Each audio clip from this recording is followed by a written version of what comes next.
Prepare-se para uma revelação que desafiará suas crenças.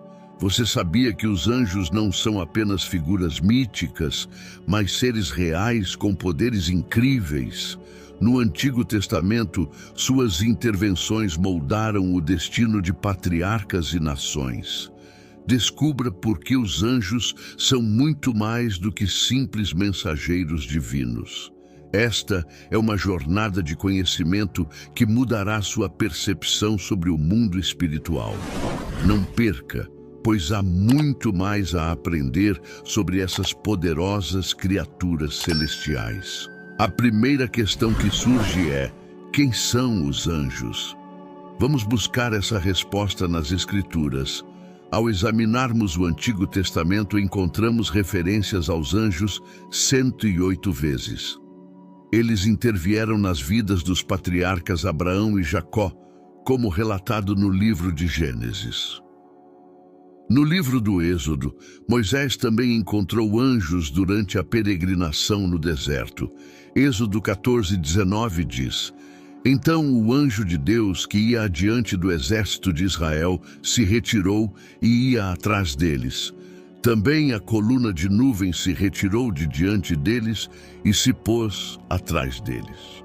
A palavra anjos ou anjo aparece 32 vezes nos livros da lei, os escritos de Moisés. Os anjos são apresentados como o exército dos céus nas Escrituras. Eles são seres reais, não figuras míticas ou opiniões. São personalidades espirituais que têm um impacto físico. Assim como o mundo demoníaco é oculto, o mundo angelical também é. Os anjos nos cercam, seu impacto dinâmico é inegável.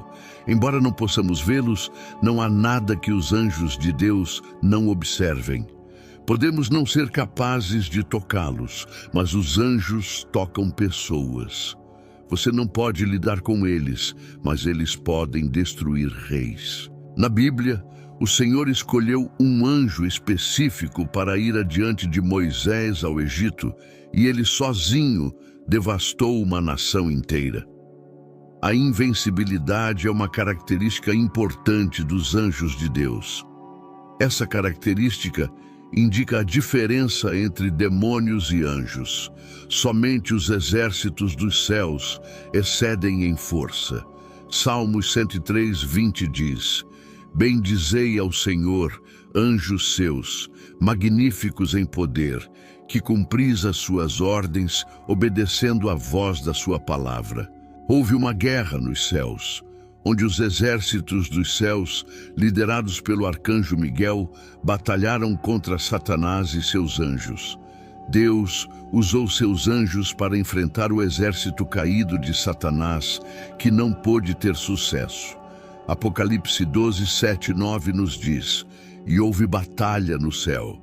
Miguel e os seus anjos batalhavam contra o dragão, e batalhavam o dragão e os seus anjos, mas não prevaleceram, nem mais o seu lugar se achou nos céus.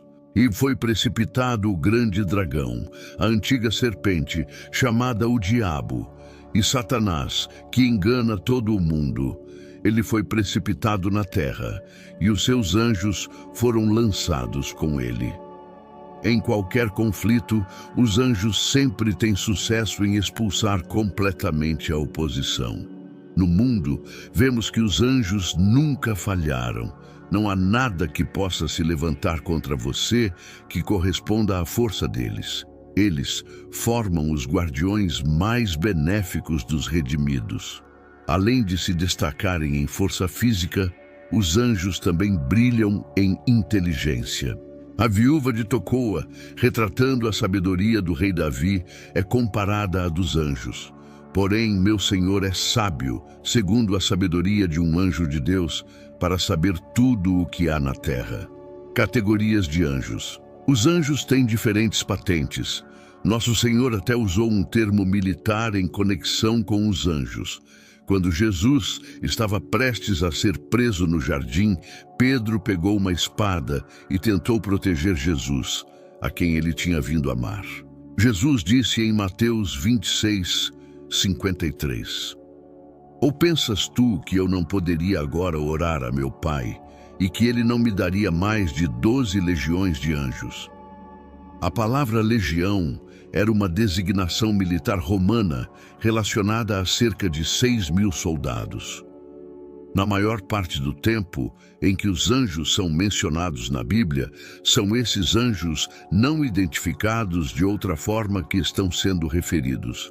Embora pareça uma contradição em termos falar de anjos comuns, como esses seres criados extraordinários poderiam ser considerados algo rotineiro, no entanto, em um sentido, essa designação é apropriada quando os contrastamos com as várias classes ou ordens únicas de anjos que a Bíblia menciona. Querubins. Os querubins são a primeira ordem angelical mencionada nas Escrituras. Eles aparecem logo após a queda de Adão e Eva. Gênesis 3 nos conta os eventos no Jardim do Éden. Teria sido possível para Adão e Eva estenderem suas mãos e também pegarem da árvore da vida e comerem e viverem para sempre. Depois de violar o comando de Deus de não comerem da árvore do conhecimento do bem e do mal, Adão e Eva tiveram que ser expulsos do paraíso terrestre. Deus os banhou do Jardim do Éden para trabalhar a terra de onde haviam sido tirados. No entanto, o que teria impedido Adão de voltar ao jardim para desobedecer a Deus outra vez? Gênesis 3:24 diz: após expulsá-los, o Senhor Deus colocou querubins poderosos a leste do Jardim do Éden e também colocou uma espada flamejante que se movia de um lado para o outro para guardar o caminho da árvore da vida. Deus enviou um contingente de grandes e confiáveis querubins para guardar o caminho para a árvore e impedir isso. Curiosamente, a aparição subsequente dos querubins na palavra de Deus diz respeito à recuperação do que foi perdido. Moisés recebeu direções claras e específicas sobre como fazer vários artigos de mobiliário que seriam usados no tabernáculo em Êxodo 25. O primeiro descrito era o propiciatório e a arca da aliança, onde Deus se comprometeu a encontrar e comungar com Moisés. O que Deus ansiava para colocar sobre o propiciatório? Ele escolheu imagens dos querubins em ouro. Veja a interessante descrição que Deus deu a Moisés em Êxodo 25, 18, 20. Farás também 2 querubins de ouro batido os farás nas 2 extremidades do propiciatório. Farás um querubim numa extremidade e o outro querubim na outra extremidade de uma só peça com o propiciatório. Fareis os querubins nas 2 extremidades dele. Os querubins estenderão as asas por cima, cobrindo com as asas o propiciatório os rostos deles, um defronte do outro. Olhando para o propiciatório, os rostos dos querubins estarão voltados para o propiciatório. Serafim. Um grupo diferente de anjos reconhecidos especificamente são os serafins. Os serafins, na língua hebraica, significam queimadores. Isaías, capítulo 6, nos fala dos serafins. O profeta Isaías registrou sua gloriosa visão com estas palavras: no ano em que morreu o rei Uzias, eu vi o Senhor assentado sobre um alto e sublime trono, e as abas de suas vestes enchiam o templo. Serafins estavam por cima dele, cada um tinha 6 asas, com 2 cobriam o rosto, e com 2 cobriam os pés, e com 2 voavam. O que os serafins estavam fazendo? Isaías 6:3 diz: e clamavam uns aos outros, dizendo: Santo, Santo, Santo é o Senhor dos exércitos, toda a terra está cheia da sua glória. Isaías percebeu imediatamente que não tinha direito de estar na santa presença de Deus e reconheceu isso. Isaías 6:5-7. Então disse eu: ai de mim, pois estou perdido, porque sou um homem de lábios impuros, e habito no meio de um povo de impuros lábios. Os meus olhos viram o Rei, o Senhor dos exércitos. Porém, um dos serafins voou para mim, trazendo na mão uma brasa viva, que tirara do altar com uma tenaz.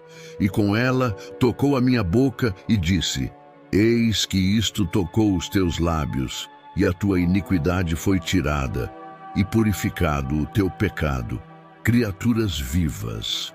Na versão King James, um terceiro grupo específico de anjos é chamado de as quatro bestas. No entanto, outra tradução seria as quatro criaturas vivas. Assim como os serafins, eles têm 6 asas.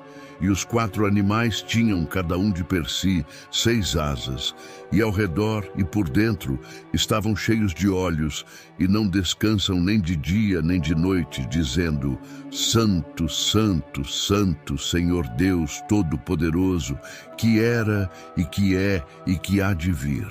Apocalipse 4:8. Em Apocalipse 5, 7 e 19, as criaturas vivas são retratadas em uma postura de adoração e louvor, embora em Apocalipse 15 as criaturas vivas se engajem no derramamento da ira de Deus sobre pessoas impenitentes. Miguel, outra patente angelical, é a de arcanjo, posição ocupada por apenas um anjo no registro bíblico. A palavra arcanjo significa chefe. Então este anjo é o mais proeminente de todos os santos anjos. O nome do arcanjo é Miguel, que significa quem é como Deus. Sempre que você ouvir esse nome, estará ouvindo uma pergunta: quem é como Deus? Muitas vezes na Escritura, como veremos, homens que receberam visitações angelicais queriam adorar a criação em vez do Criador. Então, quão maravilhoso e grandioso é que o nome de Miguel, o arcanjo, nos convide a direcionar nossa atenção ao Deus Todo-Poderoso. O profeta Daniel nos apresenta a Miguel. Daniel estava orando e Deus enviou uma resposta pela mão de um mensageiro que foi impedido em sua jornada até testemunhar. Daniel 10:13 diz: Mas o príncipe do reino da Pérsia me resistiu 21 dias, e eis que Miguel, um dos primeiros príncipes, veio para ajudar-me, e eu o deixei ali com os reis da Pérsia. Assim, Miguel teve que lutar pela passagem livre da palavra de Deus. Sempre que o vemos, é em conjunção com algum tipo de luta espiritual. Em seu papel como lutador, Miguel tem um dever especial para com Israel. Em Daniel 10:21 e 12:1, ele é chamado de príncipe dessa nação.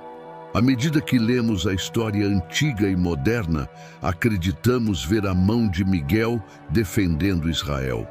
Como você sabe, aquela pequena nação travou 4 guerras com seus vizinhos desde que conquistou o estado em 1948. No livro de Judas, o 9º versículo o chama especificamente de arcanjo e relata sua batalha com Lúcifer sobre o corpo de Moisés. Com a ajuda do Senhor, Miguel venceu. Miguel é o herói principal de Deus. Gabriel, outro anjo cujo nome é claramente dado na Escritura, além de Lúcifer, é Gabriel. Gabriel significa poderoso de Deus. Gabriel vive de acordo com seu nome, pois realmente faz coisas poderosas. Gabriel serve a Deus mais como um mensageiro. Em várias instâncias no livro de Daniel, Gabriel aparece para dar grandes revelações sobre eventos futuros, especialmente relacionados ao reino de Deus. Por exemplo, após uma das visões de Daniel, o profeta se perguntou sobre seu significado. Então, de repente, apareceu diante de mim com a aparência de um homem. Enquanto eu, Daniel, observava a visão e tentava entendê-la, estava ali em pé diante de mim alguém que parecia um homem, e ouvi a voz de um homem vindo do rio Ulai, que gritou: Gabriel, Explique a visão a esse homem. Na primeira ocorrência, Zacarias estava esperando diante do Senhor no templo, quando de repente um anjo do Senhor apareceu a ele de pé à direita do altar do incenso. Gabriel então se identifica a Zacarias dizendo: Eu sou Gabriel, que assisto diante de Deus. Fui enviado para falar contigo e te trazer estas boas novas. Essas boas novas diziam respeito ao nascimento iminente de João Batista, que seria o precursor do Senhor Jesus. Foi o mesmo Gabriel que Deus enviou à cidade de Nazaré, dizendo a uma virgem prometida em casamento a um homem chamado José, descendente de Davi. O nome da virgem era Maria. Que grande mensagem Gabriel tinha para dar àquela jovem!